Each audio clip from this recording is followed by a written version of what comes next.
दोस्तों स्वागत है एक बार फिर से आप सभी लोगों का कण्व नगरी लाइव में, साथ ही साथ फेसबुक पर भी मेरा पेज है जनता की आवाज़। और उत्तराखंड देवों की भूमि है, उत्तराखंड वीरों की भूमि है। और आज एक और जो गढ़ वीरांगना है हमारी वीर बाला तिलू रोतेली जी, उनका आज कहीं ना कहीं जन्मोत्सव है। और इस जन्मोत्सव को वीर बाला तिलू रोतेली विचार मंच बहुत ही धूमधाम से मना रहा है। आपने देखा कि किस प्रकार सुबह उन्होंने सबसे पहले जो कि वीर बाला तिलू रोतेली चौक है, आपने देखा होगा, जिसको पहले लाल बत्ती कहा जाता था, वहाँ पर एक मूर्ति का अनावरण वहाँ पर किया गया है और सबसे पहले वहाँ पर पुष्प अर्पित उनको किए गए। उसके बाद एक कार्यक्रम यहाँ पर चल रहा है, कुछ मेधावी बच्चों को भी पुरस्कृत किया गया है यहाँ पर। और हमारे साथ बात करने के लिए वीर बाला तिलू रोतेली विचार मंच की अध्यक्षा बीना रावत जी हमारे साथ है। आइए पूरी जानकारी मैम से ही लेंगे। मैम, सबसे पहले तो बहुत बहुत स्वागत है आपका। और साथ ही साथ जिस प्रकार से हमारी गढ़ वीरांगना वीर बाला तिलू रोतेली जी का जन्मोत्सव को आप बहुत ही धूमधाम से मना रही हैं, क्या कहेंगी मैम? देखिए, वीर बाला तिलू रोतेली वीरांगना जो हमारे उत्तराखंड की हैं, उनका मैंने देखा कि हर नेता अपने भाषण में उनका नाम तो यूज़ करता है। मुझे याद है कि जब हमारी विधानसभा अध्यक्ष जी, हमारी विधायक महोदय साउथ में कहीं पे महिला सशक्तिकरण के प्रोग्राम में गई थी, तो उन्होंने सबसे पहला सेंटेंस यही बोला था कि मैं उस जगह से आई हूँ जहाँ पे वीर बाला तिलू रोतेली जी का जन्म हुआ है और हम महिलाओं के बारे में बहुत सोचते हैं। तो हमने कोशिश करी, हम सब ने, क्योंकि ये एनजीओ नहीं है, हम जितने भी सदस्य हैं हम सब ने मिल कर के लोगों से हमने रिक्वेस्ट करी कि आप लोग भी डोनेट करिए। फिर हमने तिलू रोतेली जी की मूर्ति बनवाई और उसे आपने देखा होगा, जिसे पहले रेड लाइट चौक कहते थे, वहाँ पे उनकी मूर्ति स्थापना कर दी है। तो अब मेरा पहला ये अवसर मुझे मिला है कि मैं उनके जन्म दिवस को मनाऊं। तो जन्म दिवस मनाने के साथ साथ मैंने भी ये प्रण किया है कि मैं पूरी कोशिश करूंगी कि उस मूर्ति को हम वीर बाला तिलू चौक में लगाएं, जिससे कि उनको हम सम्मान दे सकें। वो हमारा गर्व है, वो गौरव हैं इस उत्तराखंड के। जब मैम वीर बाला हमारी हैं, तिलू रोतेली जी हमारी हैं, कोटद्वार हमारा है, गढ़वाल हमारा है, तो फिर एक चौक में मूर्ति में क्या दिक्कतें आ रही थी, क्या परेशानी? क्योंकि आपने लाखों रुपए खर्च कर और जिस प्रकार से आपने कहा कि अनुदान कर, आपका कोई एनजीओ नहीं है, आप सभी लोगों ने मिलकर इस प्रकार से एक महान कार्य आप लोगों ने किया है, तो क्यों नहीं उसको हम धरातल पर उतार पाए? जहाँ पर उनका स्थान है वहाँ पर क्यों नहीं उसका स्थान बन पाया? देखिए, इसके पीछे की क्या कारण था ये तो मैं किसी को ब्लेम नहीं कर सकती हूँ, लेकिन मुझे याद है तब तो मैं रिटायर होकर के आई थी, तो बहुत ज़्यादा मुझे पता भी नहीं था। लेकिन जो मैंने देखा कि हमारे 80 प्लस की उम्र वाले जितने मेंबर्स थे वो सब भाग दौड़ कर रहे थे। कभी कह रहे हैं हमें पुलिस वालों ने बुलाया, कभी कह रहे हैं हमें एसडीएम साहब बुला रहे हैं। फिर पता चला दूसरे दिन, जिस दिन लगने वाली थी उससे 2 दिन पहले की बात बता रही हूँ मैं आपको, हम सारा प्रोग्राम चॉक आउट कर चुके थे, प्रोग्राम होने वाला था, लेकिन ठीक 2 दिन पहले हमें बुलाया गया और हमसे ये कहा गया कि ये मूर्ति वहाँ नहीं लग सकती है, आप डीएम साहब के पास जाइए। तो नेक्स्ट मॉर्निंग सुबह 4 बजे 5 जने पौड़ी गए, डीएम साहब से मिले, तो उन्होंने कहा नहीं ऐसा कुछ नहीं, आप लगा सकते हैं, लेकिन आप एसडीएम साहब के आदेश का पालन करिएगा। खैर, ये बड़े खुश होकर के आ गए।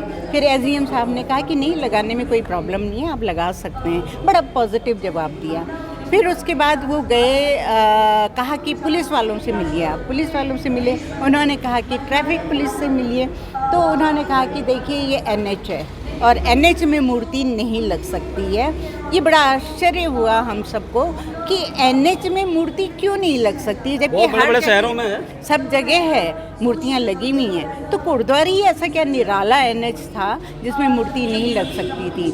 सेकेंडली, वो मूर्ति को इन्होंने पूरा नाप तोल करके उसी हिसाब से बनाया था कि जिससे वो चौराहे में फिट हो सके। इनका एक और प्लान था कि उसी चौराहे में हम ट्रैफिक पुलिस के खड़े होने का एक जगह भी बनाएंगे, उसमें हम लाइट्स भी लगाएंगे जिससे सारी रात वो चमकता रहेगा।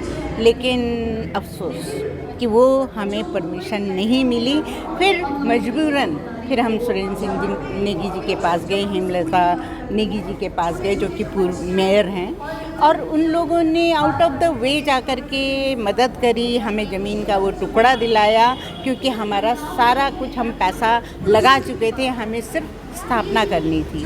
तो वो स्थापित तो कर दी, लेकिन मन प्रसन्न नहीं है, आत्मा बहुत दुखी है कि जो गौरव उस देवी को मिलना चाहिए था वो गौरव हम नहीं दे पाए। कोटद्वार के सभी लोग जो निवासी हैं, वाकई शर्म की बात है ये हम सब के लिए कि हम सब के लिए अपनी जान देने वाली तीलू रौतेली आज भी वहाँ पे है जहाँ टैक्सी स्टैंड है, और न जाने वो लोग खाते होंगे, पीते होंगे, रात में क्या करते हैं, तो क्या सम्मान दे रहे हैं हम।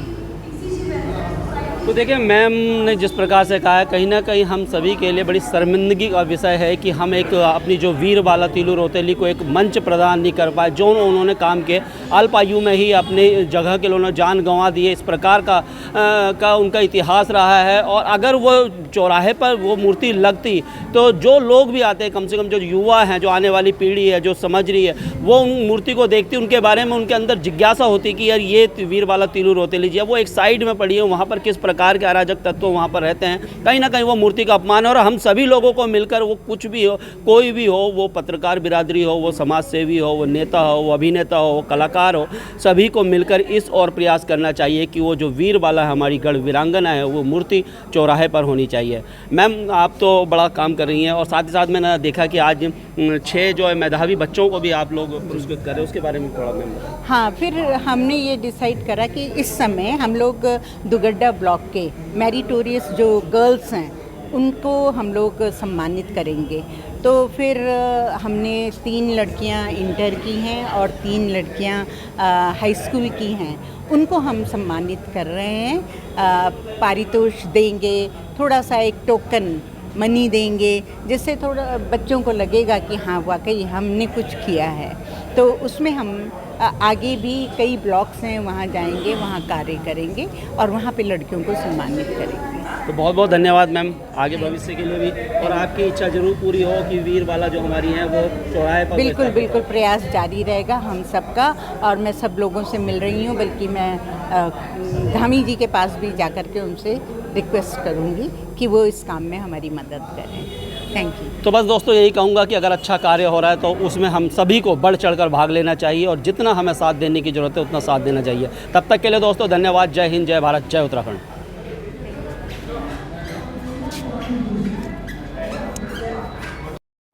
तीलू रौतेली विचार मंच द्वारा मेधावी छात्रों का सम्मान 10वीं और 12वीं के। इंटरमीडिएट की छात्रा लक्ष्मी बच्चों को आर्थिक सहायता भी प्रदान की जा रही है। तो वीरबाला तीलू रौतेली मंच द्वारा बहुत सुंदर कार्य 10वीं और 12वीं के कुछ दुगड्डा ब्लॉक के मेधावी छात्रों को। सभी को मेरा प्रणाम। मेरा नाम तनुजा है। मैं राजकीय बालिका इंटर कॉलेज कराल घाटी की छात्रा हूँ। मैंने हाई स्कूल में 90.4% प्राप्त की। मैं आप सभी को धन्यवाद कहना चाहती हूँ कि आपने हमारा इतनी अच्छी तरह से सम्मानित किया। मैं थैंक यू।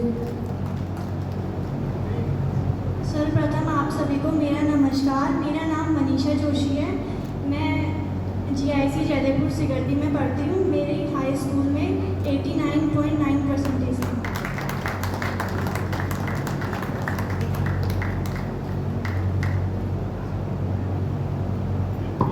हेलो, सर्वप्रथम मैं सभी को नमस्कार करना चाहूँगी। वह इस चीज़ के लिए मैं बहुत आभारी हूँ कि आपने मुझे इस सम्मान के काबिल समझा। और मैं यह भी कहना चाहूँगी कि ये सब कुछ जो भी है ये मेरे टीचर्स और मेरी फैमिली का दिया हुआ है, क्योंकि अगर मेरी फैमिली मेरे को सपोर्ट नहीं करती और मेरे टीचर्स मेरा सहयोग नहीं देते तो शायद आज मैं यहाँ नहीं होती। तो उसके लिए मैं थैंक यू कहना चाहूँगी। बस अभी जितने भी अतिथिगण हैं उन्होंने इस सम्मान के लिए मुझे काबिल समझा, उसके लिए मैं आपका धन्यवाद करना चाहूँगी। Thank you to all of you. आप सभी को मेरा नमस्कार। मेरा नाम मेघा सती है। मैं GIC जयदेवपुर सिगर्दी की छात्रा हूँ और मैंने इंटरमीडिएट में 89.2% प्राप्त किया। Thank you. सभी को नमस्कार। मेरा नाम आस्था प्रजापति है और मैंने इंटर कॉलेज कालागढ़ से इसी वर्ष इंटरमीडिएट